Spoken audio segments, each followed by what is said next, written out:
Bonjour et bienvenue à toutes et à tous dans cette émission, donc le cœur du foyer. Aujourd'hui, on va aborder un sujet qui est assez fascinant et plutôt complexe en fait.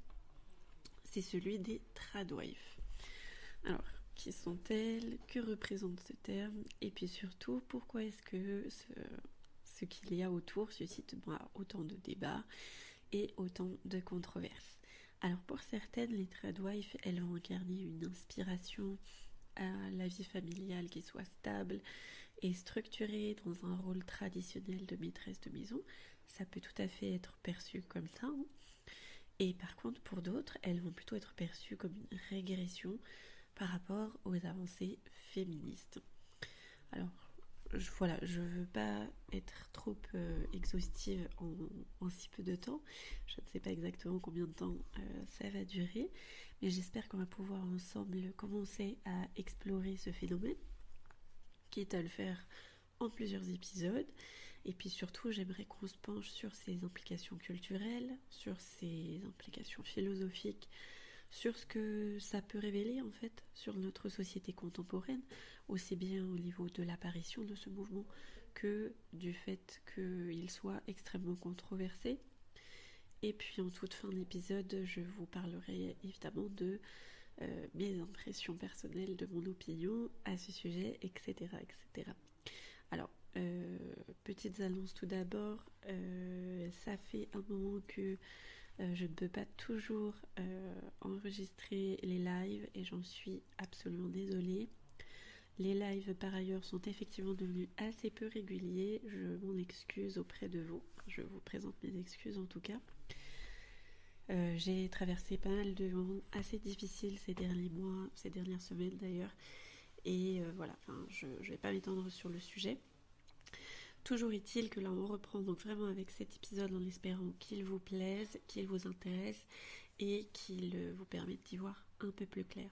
Alors, petite précision, cependant je ne peux évidemment pas tout couvrir en si peu de temps, même si les cœurs du foyer sont un peu plus longs que les éclats de tradition, c'est quand même... Voilà, il y a énormément de choses à dire, donc je ne vais pas chercher à être exhaustive du tout. Ça me paraît pas être le sujet ni le lieu. Après, si vraiment vous voulez qu'on rentre plus en profondeur sur certains points, il n'y a aucun souci, vous me le signalez et à ce moment-là, on verra, on va essayer de peut-être agencer, créer un nouvel épisode. Je ne sais pas encore sous quelle forme, mais pourquoi pas une partie 2, etc. Voilà, avec des points que vous auriez voulu voir peut-être abordés plus profondément ou plus longuement, ou que je n'ai tout simplement pas eu le temps d'aborder. Donc voilà, n'hésitez pas surtout à me donner votre opinion, parce que c'est une discussion, c'est un partage, hein, donc voilà, la partie commentaire pour ceux surtout qui sont enregistrés, sinon sur le chat, et voilà. Alors on va partir tout de suite parce que comme je l'ai dit suffisamment, je pense le sujet est vaste. Donc on va commencer par l'origine et la définition des tradwives. Alors qu'est-ce qu'une tradwife? Le terme tradwife, c'est la contraction en fait de traditional wife, pour ceux qui ne l'avaient pas deviné, et c'est utilisé pour désigner en fait une femme au foyer qui embrasse volontairement un rôle traditionnel dans sa famille. Ça inclut souvent donc une répartition assez genrée des tâches. Donc l'homme, il est vu comme un pourvoyeur et la femme comme la gestionnaire du foyer, en fait. Voilà, alors c'est très général, hein. On commence par les généralités pour aller au précis. On fera peut-être l'inverse éventuellement dans un autre épisode, mais là c'est vraiment du général pour aller au précis. Donc alors, on a une imagerie qui est assez stylisée, hein. Souvent les tradwives, elles vont être dépeintes comme des femmes au foyer complètement idéalisées. On a souvent cette imagerie un peu des années 50. Elles en jouent aujourd'hui sur TikTok quand on regarde sur les hashtags tradwife, etc. Elles portent des robes qui sont vintage, etc., qui sont vraiment dans le style années 50. Parfois c'est des robes d'époque, hein, je sais pas. Mais voilà, il y a une esthétique qui est propre à ça, qui est assez traditionnelle, etc. Elles vont s'orienter sur beaucoup la préparation des repas faits maison, etc. Mais en fait, cette image qui a été assez largement mise en avant sur des plateformes comme TikTok ou comme Instagram, on en a parlé, c'est assez souvent très scénarisé Et en tant que femme au foyer traditionnelle que je me qualifie personnellement, j'ai l'impression que ça semble parfois un peu irréaliste dans une exécution quotidienne en tout cas. Après, quand on est célibataire, pourquoi pas, ça peut être beaucoup plus facile. Mais c'est vrai qu'avec des enfants, etc., des fois ça coince un peu et j'ai un peu de mal à y croire. Mais pourquoi pas? Peut-être qu'il y a des femmes extraordinaires et beaucoup plus douées que moi qui y arrivent. Si vous en faites partie, donnez-moi vos secrets. Mais voilà, euh, ça donne une vision qui est un peu irréaliste de ce qu'est la vie de femme au foyer. Et je trouve que c'est un peu dommage de ce point de vue-là parce que, alors, on rentrera peut-être plus vivement dans le sujet plus tard, mais juste je voudrais profiter de ce moment pour poser un petit disclaimer, c'est-à-dire que, un petit avertissement, pardon pour l'anglicisme, mais c'est-à-dire que je pense que bien souvent les femmes, les jeunes filles idéalisent ce qu'est la vie de femme au foyer en voyant ce genre de contenu et de ce genre de médias. Et l'inconvénient en fait c'est que quand elles s'y plongent, elles peuvent être très déçues parce que oui, la réalité c'est pas toujours aussi rose bonbon, c'est pas toujours aussi extraordinairement joyeux. C'est des tâches qui sont assez répétitives, la vie de femme au foyer, c'est très peu de reconnaissance, très peu de reconnaissance à l'intérieur de la maison, mais aussi à l'extérieur. Alors je dis pas, on n'a pas tous des maris ingrats, hein, c'est pas du tout ça la question. Mais voilà, c'est une vie qui est difficile. C'est vraiment, il faut le vouloir. C'est pas quelque chose de facile et s'engager là-dedans, j'ai envie de vous dire, c'est un peu comme s'engager dans une thèse. C'est un travail qui est de longue haleine, mais c'est même pire en fait. Pour avoir fait les deux, je crois pouvoir dire que c'est pire. Le, le fait d'être femme au foyer, ça vous donne tout en sacrifice total. Et soit vous le faites mal et du coup vous le négligez. Et dans ce cas-là, êtes-vous vraiment une femme au foyer? Ça, c'est une question un peu philosophique aussi. Mais soit vous le faites à fond, et dans ce cas-là, ça vous demande des sacrifices, ça vous demande de l'abnégation et un don de soi de tous les instants que vous avez peut-être pas euh, en image et qui vous vient pas forcément à l'esprit quand vous voyez ces femmes qui sont merveilleuses, hein, elles sont toujours bien maquillées, etc. Voilà, pourquoi pas? Moi, il m'arrive de me maquiller, je ne vous le cache pas, je suis assez coquette, etc. Mais est-ce réaliste au quotidien? Je ne sais pas. Bon, c'est un débat que je voulais poser. Alors après, on peut revenir aussi sur un peu l'origine du mouvement, parce que ce retour à des valeurs traditionnelles, il va émerger en partie comme une sorte de réaction, j'ai l'impression, aux pressions de la modernité, c'est-à-dire le stress du travail. Vous avez l'instabilité relationnelle, on change de compagnon tout le temps. Et la perte de repères de toute cette jeunesse en fait. Et certaines jeunes femmes, principalement donc dans les pays occidentaux hein, bien sûr, elles vont exprimer ainsi une espèce de nostalgie pour une époque où en fait, alors peut-être pas l'époque dans son entièreté qui était perçue comme plus simple, mais leur rôle en tout cas y était plus simple. Et alors que cette vision elle est assez idéalisée et elle n'est pas représentative des réalités historiques, hein. Je pense qu'on est tous d'accord et tous pour dire ça. Euh, mais c'est assez intéressant quand même de voir que oui, on peut créer une utopie en partant du principe que avant ça se passait mieux, etc. Mais peut-être que ce n'est pas la meilleure manière d'y parvenir. Voilà. Moi, je pose ça encore une fois. Je te pose ça là. Je ne sais pas où ça va nous mener, mais voilà. Alors après, évidemment, je voudrais qu'on se penche sur les critiques et puis les controverses qui ont entouré ce mouvement des tradwives. Alors, c'est un mouvement qui est assez divisé, déjà de base. Parce que pour certaines femmes, le choix d'être une tradwife, et là je mesure mes mots, hein, c'est une forme d'autonomisation. C'est une expression de leur liberté personnelle. Et elles vont insister en fait sur le fait qu'elles ne forcent personne à suivre ce mode de vie.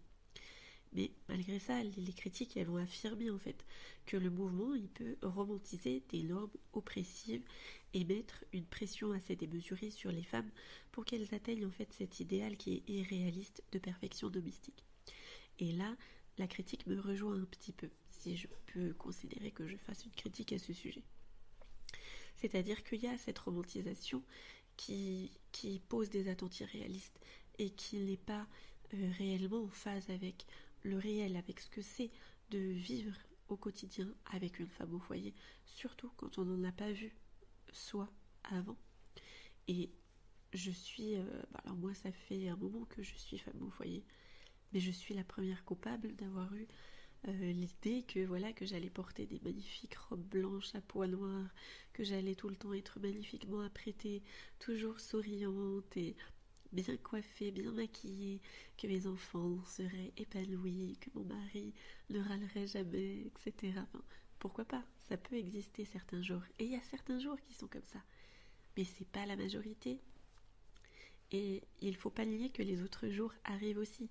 Il y a des jours où voilà, je me réveille en catastrophe parce que j'ai pas dormi de la nuit, parce que le petit dernier il a pas fait ses nuits, que je mets des vêtements, voilà, je mets plutôt des vêtements pratiques que des vêtements blancs parce que c'est assez impossible à durer quand le petit dernier renverse sa bouillie ou que ou celui du milieu, enfin peu importe, ou que voilà, on va essayer de cuisiner et que le tablier il va pas couvrir la totalité de la robe, hein, ça arrive, ou du vêtement, enfin peu importe. Donc il y a beaucoup de ça. Il y a beaucoup d'imprévus, etc. Il y a beaucoup de choses qui sont pas si ragoûtantes, hein. Si vous choisissez d'être femme au foyer, j'imagine que c'est aussi pour avoir des enfants. Et je suis désolée, hein, mais pendant les deux premières années, vous allez beaucoup passer de temps dans le caca, hein. Il faut aussi être un peu, voilà, poser les choses. C'est pas non plus très glamour, mais il faut le dire. Et c'est plein de petites choses comme ça. Alors là, c'est un exemple très concret, à la limite de vulgarité, mais enfin, c'est pour vous montrer que c'est pas que ça. C'est vraiment, il y a plus. Alors, il y a aussi beaucoup de joies qui ne sont pas montrées dans ce mouvement. Mais voilà, c'est quand même assez important de signaler que il manque ce côté réaliste à la chose. Mais moi, je ne le vois pas comme quelque chose, comme une norme oppressive ou quoi que ce soit, pas du tout. Alors ça, c'est là où je vais différer de ce type de critique. C'est que pour moi, c'est juste voilà la différence entre la réalité imaginée et la réalité concrète du terrain. Elle n'est pas la même et il ne faut pas mentir aux jeunes femmes à ce sujet-là. Voilà. Maintenant, je ne suis évidemment pas d'accord sur la question des normes oppressives, mais voilà, on va peut-être aborder ce sujet-là à un autre moment. Alors il y a aussi beaucoup de liens qui sont jugés problématiques parce que certaines critiques vont aussi souligner que le mouvement Tradwave peut être associé de façon intentionnelle ou non, hein, ça c'est pas la question, à des idéologies politiques qui sont jugées extrêmes ou qui sont jugées réactionnaires. Alors là vous avez l'apparition des hashtags comme Revolt Against the Modern World, désolé pour l'accent anglais, qui ont été utilisés en fait dans ce contexte. Et ça va rappeler des références controversées liées à des idéologues comme Julius Evola ou alors d'autres mouvements identitaires. Alors, je pense qu'on peut rentrer un peu... on se connaît assez bien maintenant pour parler un peu politique, mais peut-être que moi, personnellement, j'ai envie de détacher ce mouvement du mouvement politique. J'ai envie de pas m'attarder là-dessus. Si y a des femmes de droite qui veulent être tradwave, ou en tout cas, plutôt, je préférerais cette appellation de femmes traditionnelles, pourquoi pas, de femmes au foyer traditionnelles. Et s'il y a des femmes de gauche qui veulent être des femmes au foyer traditionnelles, eh bien, moi je trouve que toutes on a à gagner à partager ce qu'on pense, à visualiser comment dire, à avoir des visions du monde différentes, pardon. Et il n'y a pas vraiment voilà, toutes les idées politiques ont leur place. Alors après, vous me direz, bien souvent, on a, surtout quand on est une femme au foyer traditionnel, on a souvent la même opinion politique que notre mari, ça n'est pas un secret, et pas par oppression ou quoi que ce soit. Personnellement, à titre tout à fait personnel, hein, je pense que je l'ai influencé dans sa vision politique par mes idées. Voilà. Et je pense que c'est un peu aussi souvent le rôle de la femme d'essayer de montrer à son mari des détails que lui ne voit pas. Et peut-être qu'à force, pas en lui faisant du bourrage de crâne, c'est comme avec les enfants, ça marche pas. Juste à force de discuter avec lui, il finit par se rendre compte que, ah oui, tiens, peut-être qu'elle a raison. Et du coup, il se dirige peu à peu vers les mêmes idéologies que vous. Alors ça, c'est juste un petit point, une astuce relation conjugale. Ne forcez jamais vos maris à quoi que ce soit, surtout pas en ce qui concerne le droit de vote. Ça, je trouve que c'est absolument cauchemardesque. Votez pour qui vous voulez, laissez votre mari voter pour qui lui le veut, et à côté de ça, ayez des conversations avec lui, partagez-lui votre point de vue, mais écoutez aussi le sien à égalité. Et normalement, le meilleur des deux points de vue devrait gagner, si ça n'est pas fait avec violence, etc., etc. Évidemment. Alors, voilà, donc ceci étant dit, on va essayer de mettre le côté politique peut-être un petit peu de côté. Alors, pas en totalité, on ne peut pas évidemment, mais un petit peu, pour l'instant en tout cas. Alors, oui, il y a eu aussi, avant de quitter les critiques, je voulais juste vous parler aussi du fait qu'il y avait cette idée que le mouvement Tradwife pouvait aussi représenter un danger pour la jeunesse. Alors, c'est avec le contenu qui est hyper stylisé, qui est sur les réseaux sociaux, qui peut envoyer en fait des messages assez ambigus aux jeunes femmes, en leur faisant croire en fait que leur valeur, elle va résider uniquement dans leur rôle domestique. Ça, évidemment, c'est faux. Hein. Ça peut aussi renforcer des attentes irréalistes pour les jeunes hommes concernant leur futur partenaire. Et ça, c'est très dommage, très dommageable aussi, parce que forcément, si vous avez un homme qui s'attend à avoir une femme qui soit parfaite tous les jours, ça va pas marcher quand il va se retrouver avec une vraie femme sous les yeux. Et la femme pareille, elle ne peut pas être parfaite, et quand elle va se rendre compte qu'elle ne peut pas l'être, elle va se sentir pas bien, ça va générer du sentiment de culpabilité, peut-être même des dépressions. Donc il faut vraiment faire attention. Et puis aussi, il faut vous rappeler, jeune fille qui m'écoutez, votre rôle n'est pas uniquement de vous épanouir dans le rôle domestique. Vous êtes une femme au foyer, ou vous le deviendrez si vous le souhaitez, il n'y a pas de problème avec ça. Mais ayez autre chose aussi dans la vie. Sinon, vous allez être triste. Un jour, votre mari deviendra vieux, il n'ira plus au travail. Il faudra que vous trouviez le moyen de l'occuper. Un jour, vos enfants vont quitter le nid. Il faudra que vous trouviez moyen de vous occuper. Et ne perdez pas cette vue quand vous voulez créer une famille traditionnelle. Voilà. Ayez un intérêt à votre propre vie, en dehors des enfants, en dehors du mari. Sans négliger ça, bien sûr. Mais je pense que justement, c'est ça les vraies avancées. Les vraies choses que le féminisme, je mets des guillemets, mais vous ne me voyez pas naturellement, mais je mets des guillemets. Le féminisme a apporté au moins ça, c'est qu'on peut avoir de la valeur en dehors du foyer. Ça ne veut pas dire que c'est hyper carriériste, hyper moderniste, etc. Non, ça veut juste dire que vous devez vous trouver de la valeur pour vous-même, d'abord.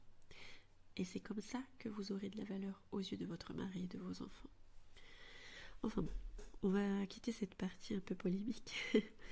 Et je voudrais qu'on se penche un peu sur les leçons à tirer en fait pour les femmes au foyer catholique traditionnel.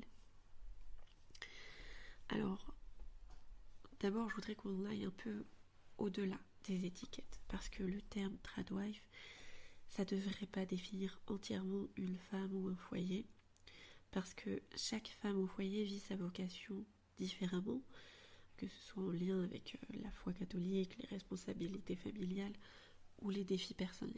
Voilà, on n'est pas obligé de tout étiqueter et de tout emboîter dans des petites cases. Vraiment, c'est pas fou, on va pas se le cacher, et c'est pas très intéressant. La deuxième chose, c'est une question de réalisme par rapport à la foi en fait. Parce que la vie de femme au foyer catholique, c'est pas une scène de sitcom des années 50. Ça va inclure des joies, oui, bien sûr, mais ça va aussi inclure des défis quotidiens. Alors vous avez l'éducation des enfants, mais même pour celles qui n'ont pas d'enfants, ça va inclure la gestion des finances, parce que oui, une femme au foyer traditionnel, elle gère des finances, elle fait son budget, etc. Le mari lui donne l'argent et elle lui dit à quoi cela doit être alloué et comment ça se passe. Et il attend cela de vous, certainement, si c'est un homme traditionnel. Et puis, on a aussi un rôle très très important, c'est le rôle le rôle de maintien de la paix dans le foyer. Sans nous, en fait, tout le foyer s'écroule, tout le foyer part en conflit, en tension, etc. C'est assez atroce, hein. On le voit tout de suite quand une femme au foyer ne remplit pas ce rôle, qui est pourtant central. Et enfin, je voudrais qu'on parle du fait que c'est une vocation qui est noble. Et pour moi, elle n'est pas du tout surannée. Pour moi, c'est une vocation qui est moderne. Parce que être une femme au foyer, c'est pas une régression. Avec la bonne perspective, en fait, ça peut être un témoignage de foi, même si ce n'est pas de foi catholique, pourquoi pas. Et ça peut être un service inestimable qu'on peut rendre à sa famille et aussi à la société, en fait. Oui, personne ne va vous le dire. Mais oui, il faut que vous le sachiez. En étant femme au foyer, vous rendez service à votre famille, mais aussi à toute la société. Et ça, c'est important de le souligner. Personne ne le fera. On va pas parler de vos informations. Vos voisins ne vont pas dire « Oh là là, c'est extraordinaire ce qu'elle fait, t'as vu ?» Votre mari peut-être ne le fera pas. Vos enfants peut-être ne le feront pas. Encore que si vous trouvez le bon mari et les bons enfants le feront automatiquement. Mais a priori, partez pas du principe que qui que ce soit va reconnaître l'effort que vous fournissez, la quantité de travail abattu et l'abnégation dont vous faites preuve. Ça n'arrivera pas ou ça arrivera très très peu et vous devrez vous en satisfaire et vous devrez continuer. Et c'est pour ça que c'est très difficile, je pense, d'être une femme au foyer qui n'a pas la foi. Parce qu'on a besoin de foi pour continuer à avancer, même quand on n'a aucune reconnaissance. Parce qu'on sait que ce qu'on fait est bon, malgré le fait qu'on n'a pas de reconnaissance. Et ça, sans la foi, c'est beaucoup plus difficile à mettre en place. Je vous plains, chères femmes au foyer, qui n'avaient pas la foi. Je sais que c'est difficile et que ça doit être un parcours de tous les jours pour conserver votre motivation, conserver votre enthousiasme. Et je le comprends, je le conçois tout à fait. Évidemment, je ne peux que vous enjoindre de vous tourner vers la foi, mais si vous n'y arrivez pas, si ça ne fait pas partie de votre sensibilité, je sais bien que vous devez traverser quotidiennement des choses assez difficiles. Et je pense que c'est pour ça qu'il y a aussi un lien assez fort entre le fait de choisir une vie de femme au foyer et le fait d'avoir une vie religieuse, en fait, ne serait-ce qu'intérieure. Ça me paraît, oui, très lié. Et je pense qu'on le voit assez facilement au quotidien, dans la vie de tous les jours. C'est un phénomène qui est lié parce que c'est difficile. Une vocation en fait. Et une vocation, elle ne peut être que religieuse. Et si vous la faites par vocation, mais que vous n'avez pas la foi à côté pour vous soutenir, mais comment faites-vous? C'est incroyable. Et je pense que quelque part, vous n'êtes pas si éloigné de ça que vous le croyez, de la foi. Je ne sais pas. En tout cas, voilà, je vous félicite. Mais n'hésitez pas à me dire d'ailleurs, ça aussi, ça m'intéresse beaucoup, si vous avez justement une foi particulière qui vous soutient au quotidien pendant que vous êtes femme au foyer, ou si justement vous êtes femme au foyer, mais je ne sais pas, par exemple athée ou des choses comme ça. Pourquoi pas? Parlez-en dans les commentaires, parlez-nous-en à toutes, parce que je pense que ça peut être énorme de savoir ce qui se passe, etc. Et de voir vraiment le lien qui existe entre les deux et comment celles qui ne l'ont pas font pour traverser tout ça. Alors, je voudrais qu'on parle aussi très rapidement de la pertinence de ce phénomène pour nous, personnellement. D'abord, l'importance du discernement, toujours.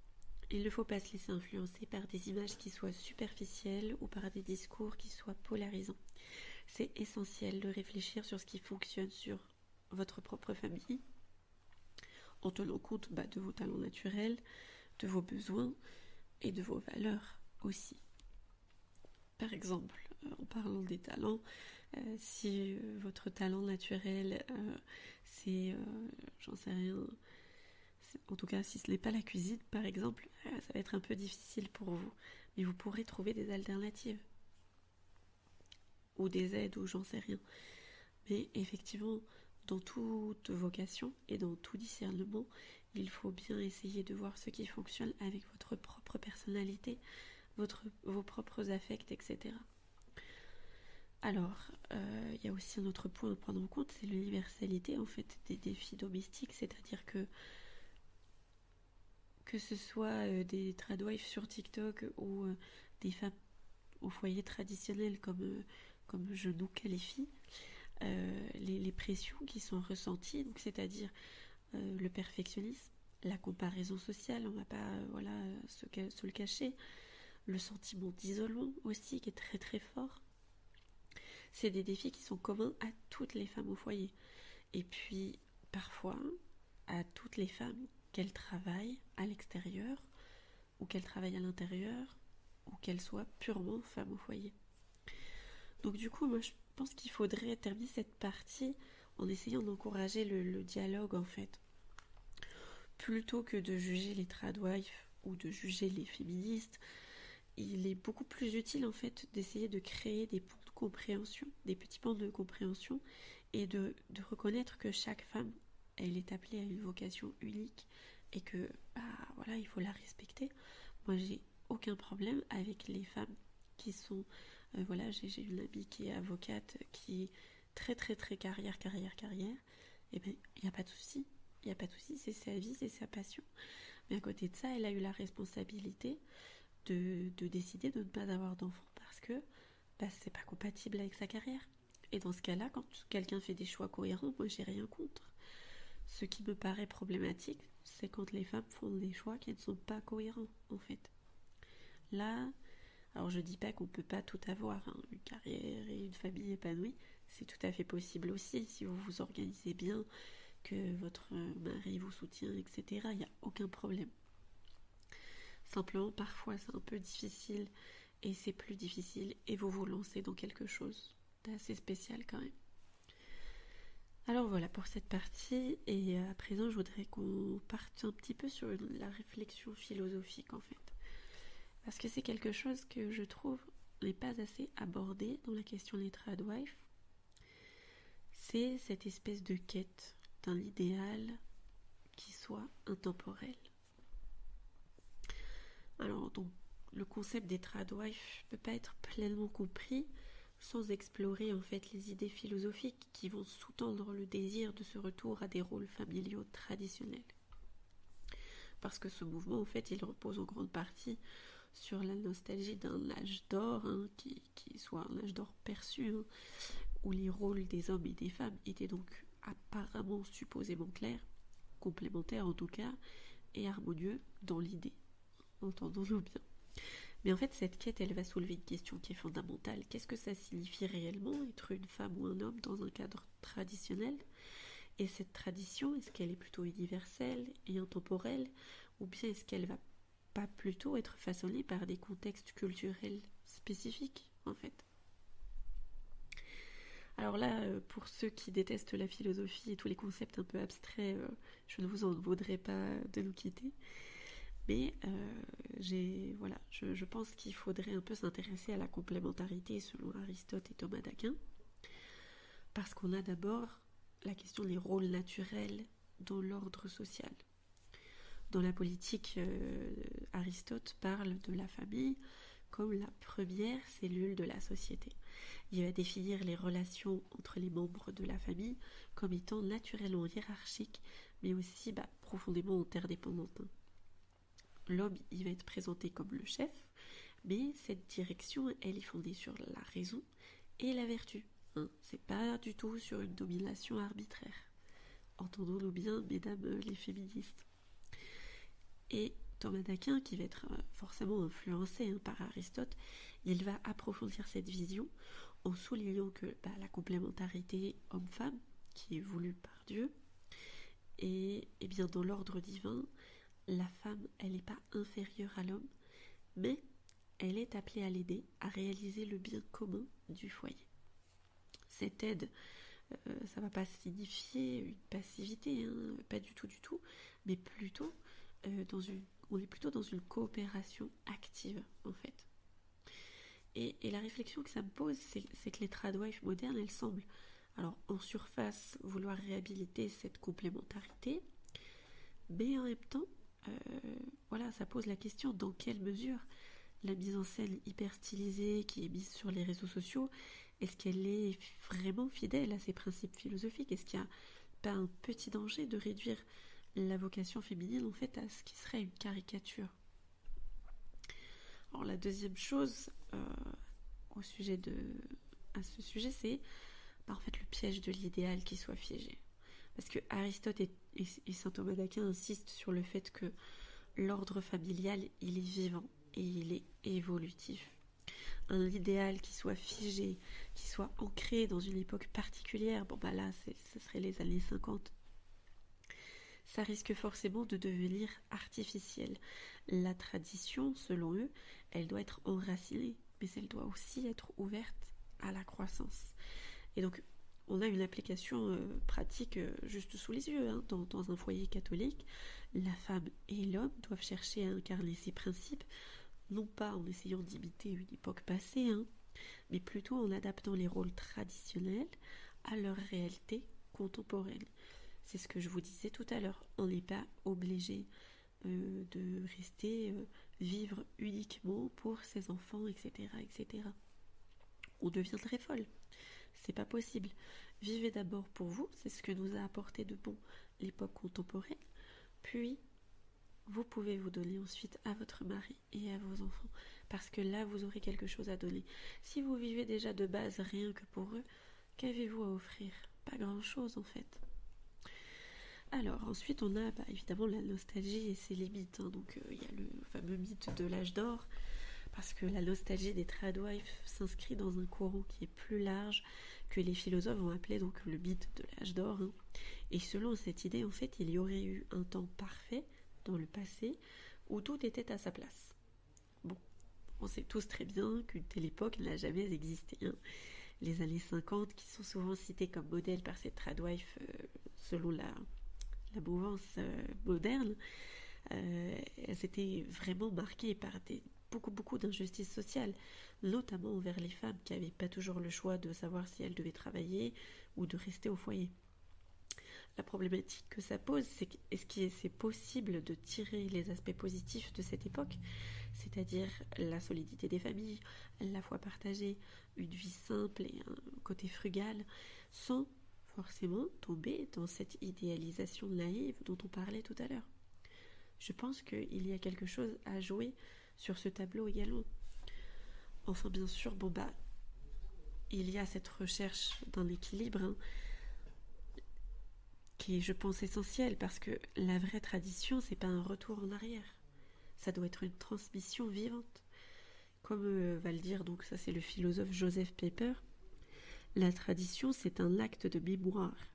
Et donc c'est ça qui nous permet de tirer des leçons du passé, tout en avançant. Voilà, il faut aussi avancer, ne pas rester bloqué. Et c'est comme ça qu'une femme catholique traditionnelle peut être inspirée par les valeurs des tradwives, tout en restant encore ancrée dans la réalité de son temps. Et tout le secret est là, c'est d'essayer de trouver un équilibre, en fait, dans cette vie. Vous devez être tout à la fois la femme au foyer traditionnelle que vous souhaitez être, mais aussi une femme épanouie par ailleurs.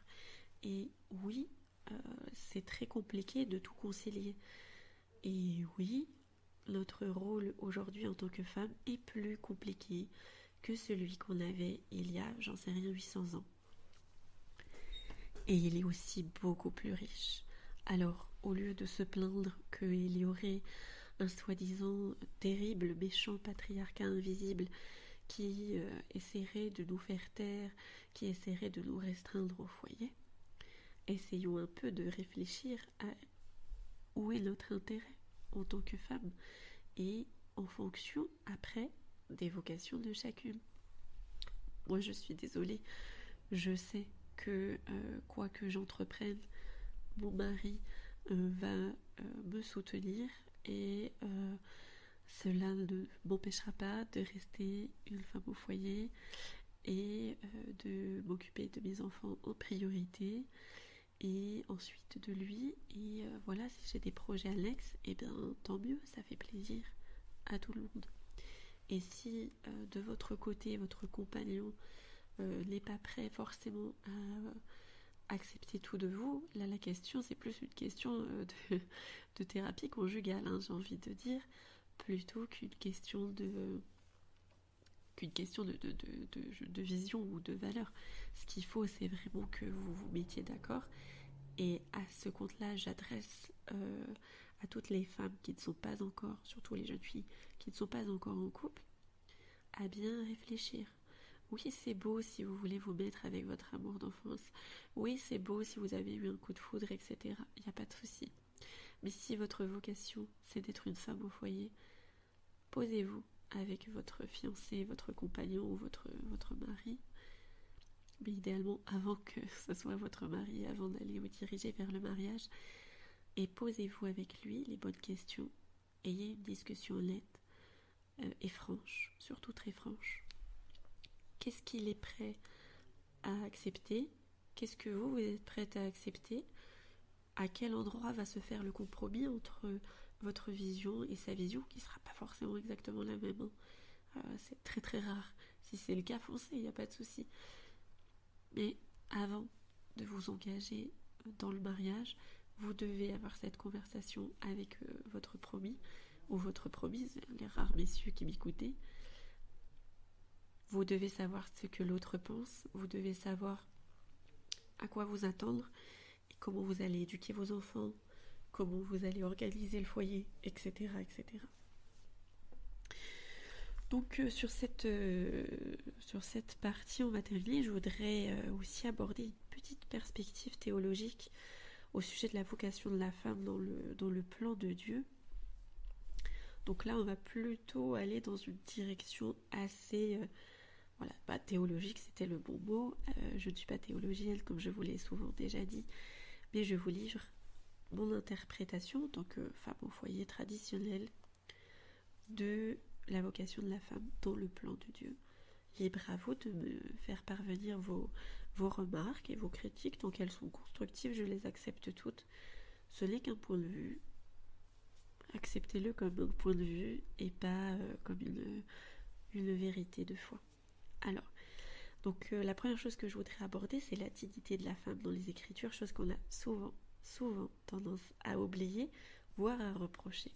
Alors on a plusieurs modèles qui sont bibliques, hein. D'abord, il y a la femme qui est élevée toujours à une place d'honneur dans la Bible. On a des figures extraordinaires comme Sarah, Ruth, ou évidemment la Vierge Marie qui montre différentes facettes en fait de la vocation féminine. On a l'épouse aimante, la mère dévouée et la servante du Seigneur.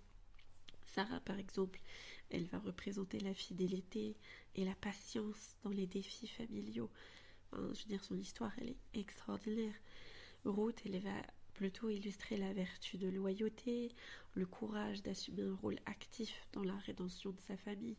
Et là encore, vous voyez, la femme n'est pas passive, elle n'attend pas que les choses viennent. Ruth, c'est une femme qui est vraiment, qui est forte et présente. Marie, enfin, notre Sainte Vierge, elle incarne la pureté, l'humilité et puis une force spirituelle incroyable. Alors, je pense qu'on peut essayer de trouver là-dedans une sorte d'application, hein. Une femme au foyer catholique, elle peut voir dans ces figures des modèles intemporels, hein, qui sont bien plus riches et plus nuancés que les images modernes que nous renvoient les tradwives de TikTok sans avoir de jugement négatif à ce sujet. On a aussi dans le Cantique des Cantiques, c'est ce qui est un texte biblique qui, pour ceux qui ne le connaissent pas, qui va célébrer l'amour conjugal comme une métaphore de l'amour entre Dieu et son peuple. Et pour une femme, en fait, son rôle dans le mariage, c'est une participation à ce mystère sacré.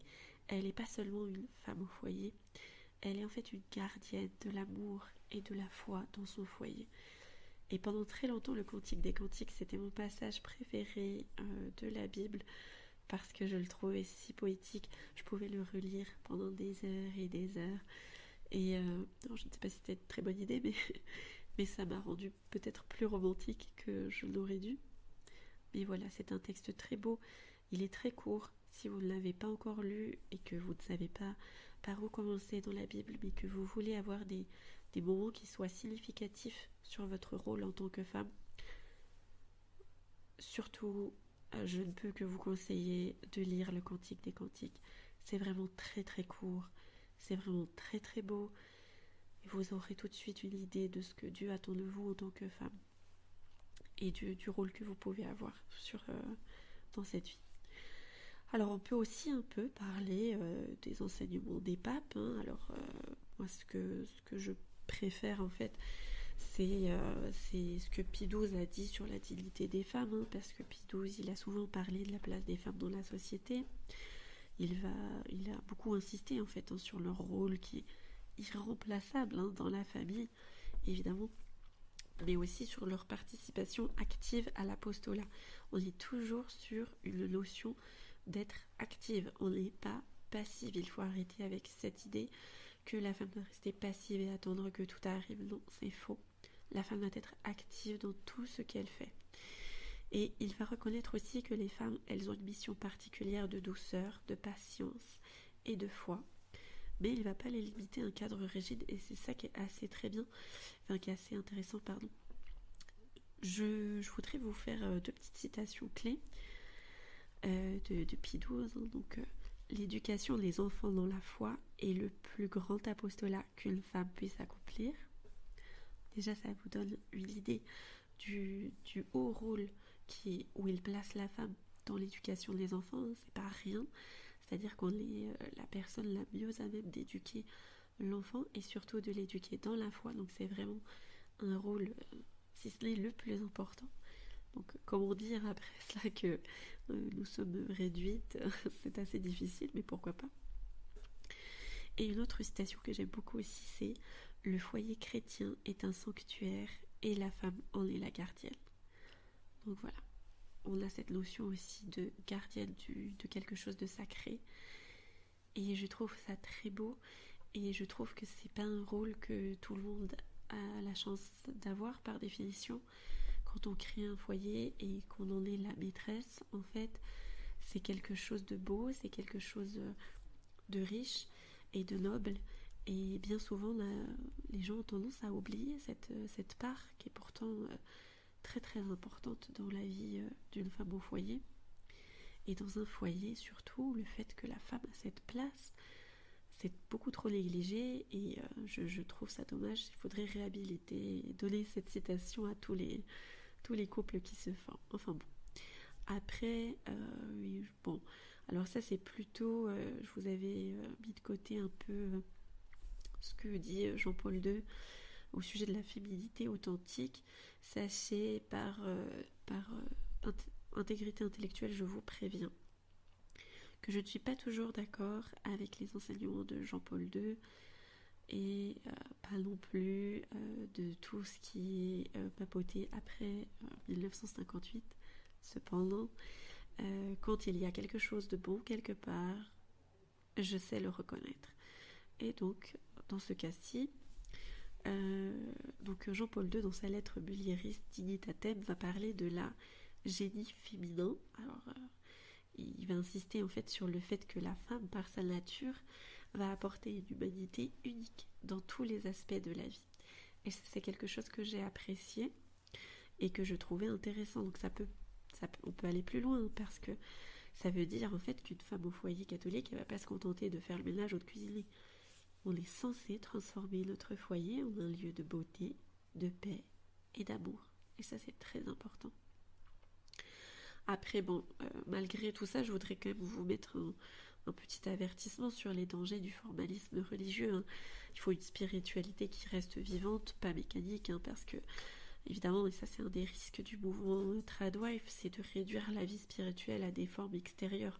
Donc on a le foyer impeccable, l'apparence soignée, des rituels qui sont visibles, mais c'est pas ça. Comme va le rappeler en fait Jésus dans les évangiles, Dieu il va regarder avant tout le cœur. Donc petite mise en garde, si je puis dire.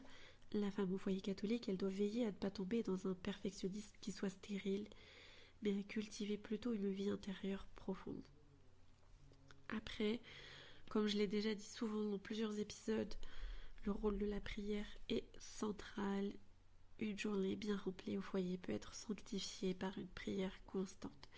Réciter le chapelet en préparant le repas, offrir une tâche fatigante pour le salut des âmes. Ces petits actes vont transformer en fait vos activités quotidiennes de femme au foyer en véritable offrande à Dieu et ça va vous aider à traverser tout ça beaucoup plus facilement. Alors, je vais peut-être faire une toute petite partie sur les perspectives en fait plutôt personnelles et les réflexions personnelles que j'ai moi personnellement. Évidemment, il y aurait beaucoup plus à dire que ce que je vais vous dire là, certainement, mais je ne peux pas non plus vous faire un épisode qui durerait 12 heures, donc on va au bout d'un moment on va se calmer. Mais voilà, si vous avez des choses que vous voudriez que j'aborde un peu plus en profondeur, n'hésitez pas à me le signaler, puis je le ferai avec plaisir. Alors la première chose que je dois vous dire, c'est que je ne me définis pas comme une tradwife à proprement parler, au sens conceptuel. Alors certes, je suis à la maison, mais j'ai un vrai travail, hein. C'est juste que j'ai estimé que le fait de travailler à la maison était le mieux. Et s'il arrive quelque chose à mon mari, je pourrais tout de même subvenir financièrement aux besoins de ma famille. Donc, mais par contre, au sens où ma priorité absolue dans la vie, c'est mes enfants, puis mon mari, puis ma maison, et ensuite seulement mes objectifs personnels, comme le travail ou les études, parce que je suis aussi étudiante par ailleurs. Oui, je suis multitâche. Mais je suis soumise à mon mari, pour reprendre une expression qu'on a évoquée dans l'épisode du Coin du Feu précédent, hein, avec le livre de Costanza. S'il y a une décision à prendre, je vais donner mon point de vue, bien sûr. Mon mari va me le demander de toute façon. Mais je vais aussi m'incliner devant sa décision, quelle qu'elle soit. Non pas parce que je pense qu'il a forcément raison et moi tort, hein, mais parce que l'important en fait c'est déjà de conserver la paix du foyer. Il ne peut y avoir qu'un seul chef en fait. Et étant donné les appétences naturelles de l'homme et de la femme, eh bien je pense qu'il est plus naturel que ce soit l'homme. Car oui, je vais m'incliner plus facilement que lui, il ne serait capable de le faire. Ce qui n'empêche pas de suivre mon avis de temps à autre, et même très souvent. Mais voilà, pour ce qui est du processus décisionnel, je suis soumise à mon mari, et c'est tant mieux en fait. Ça me soulage aussi de beaucoup de charge mentale, hein. On parle souvent, c'est à la mode ces derniers temps, de la charge mentale. Mesdames, déchargez-vous-en. Soit vous écrivez ce que vous avez besoin sur un papier, soit laissez votre mari prendre les décisions. Ce sera peut-être des mauvaises décisions, mais elles seront prises et c'est pas vous qui les aurez prises et vous gardez votre cerveau disponible pour d'autres choses qui vous préoccupent plus. Voilà. Alors après, autre point, évidemment, je ne me trimballe pas avec des coiffures des années 50 ou avec des jupons à froufrou sous mes robes. Alors, en tout cas pas quotidiennement, mais c'est vrai que fatalement, quand on occupe un certain rôle, ça va finir par jouer sur l'apparence qu'on va revêtir. Alors, mon mari et mes enfants me voient tous les jours dans un rôle qui est tendre, qui est doux et qui est féminin. Alors, évidemment, inévitablement, c'est un peu à ça que je finis par ressembler, hein. Alors, je suis pas en survêtement toute la journée. Je porte très régulièrement des jupes et des robes, même si c'est pas la totalité, hein. Je m'arrive aussi de porter des pantalons, etc. Ça, c'est encore une autre question qu'on devrait aborder dans un autre sujet si vous le souhaitez. Mais voilà. Oui, même si ma couleur préférée, c'est pas le rose, je porte des vêtements qui reflètent mon activité de femme au foyer. Ça, je pense que c'est un peu pour tout le monde pareil en fait. Quand on a une certaine occupation dans la vie, on finit par nécessiter en fait y ressembler. Alors autre point que je voulais aborder, s'il y a des femmes ou des jeunes filles qui veulent être 100% à la maison sans aucun revenu extérieur, pourquoi pas. Mais il faut que vous ayez des perspectives de repli. De nos jours, malheureusement, Et je suis désolée, là je vais être un peu dure, mais certains hommes, et attention je dis pas tous, sont influencés par la société et peuvent parfois, ça arrive, abandonner sans scrupule leur femme qui leur a tout donné. C'est possible, ça existe.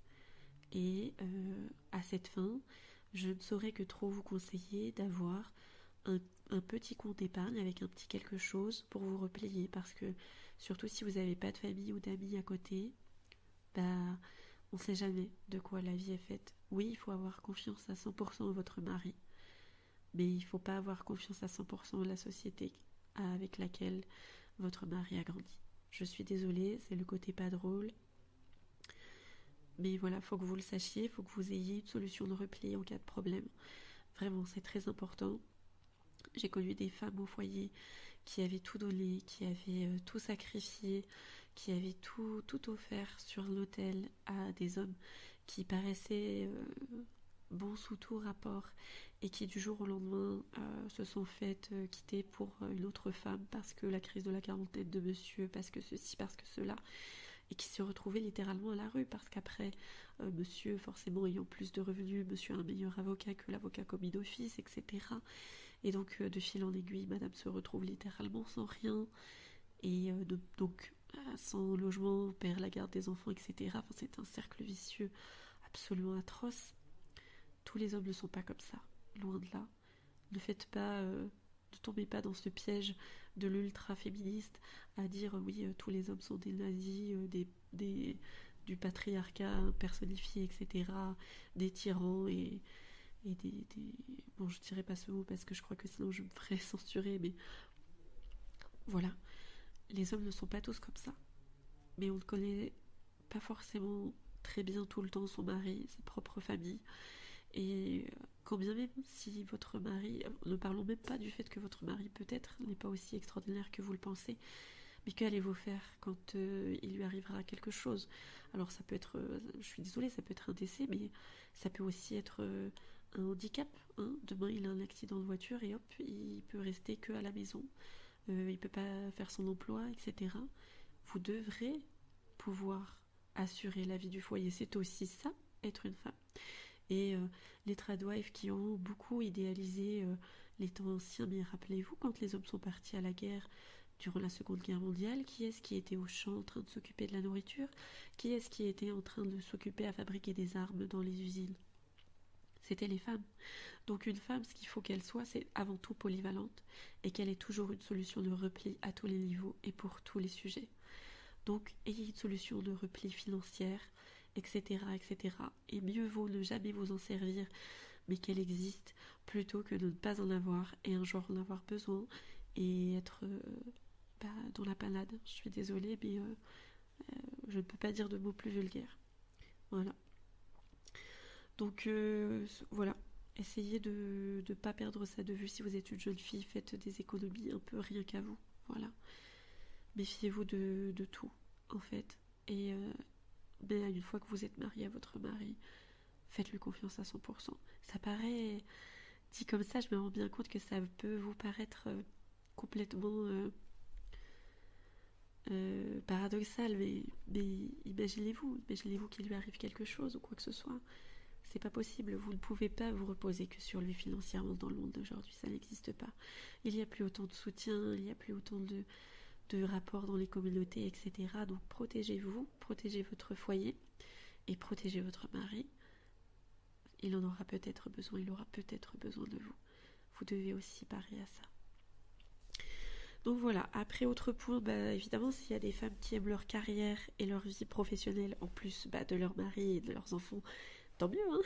Faites ce que vous voulez, même si, évidemment j'aurais plutôt tendance à conseiller plutôt de ne pas faire d'enfants si on se destine à une carrière professionnelle parce que l'éducation des enfants, elle va en pâtir. Hein. Après, si vous arrivez à être Wonder Woman sur tous les tableaux, chapeau. Hein.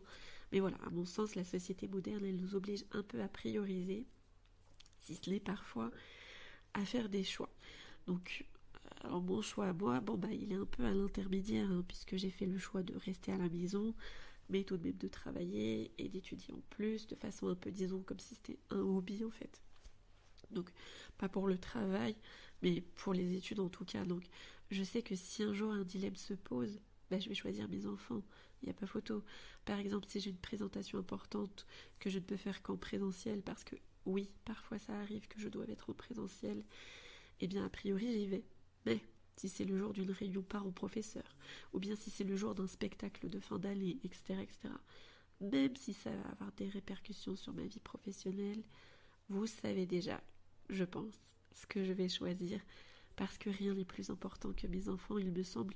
Mais encore une fois, voilà, c'est qu'un point de vue personnel, c'est mon choix de vie, et à chacune le sien. Voilà, et après, c'est à vous d'être cohérente en fait un peu avec vous-même, hein, surtout. Donc en fin de compte, je pense que le terme tradwife, c'est surtout un mot, c'est l'étiquette. Et je pense que ça peut pas capturer la richesse et la diversité de toutes les femmes au foyer qui sont toutes différentes.